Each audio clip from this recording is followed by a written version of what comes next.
Hey guys, how's it going? My name is Adam. Today I'm going to show you how to fix expired links on Telegram. So first of all, go ahead to your App Store, Google Play, and what you're going to do next, you're going to just type right here Telegram. And what you're going to do, you're going to just make sure that you updated or downloaded the app, and make sure that you updated to the latest version. Now what I'm going to do, I'm going to go back to my screen and go ahead to my browser.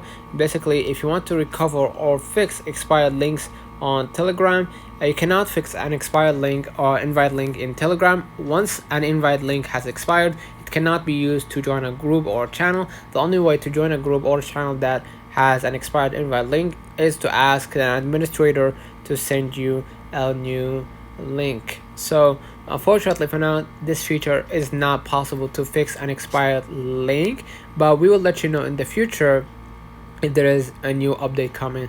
So let me know in the comments if this video helped you. Don't forget to like and subscribe, turn on the notification bell to receive every video we upload. Thank you for watching. See you in the next one.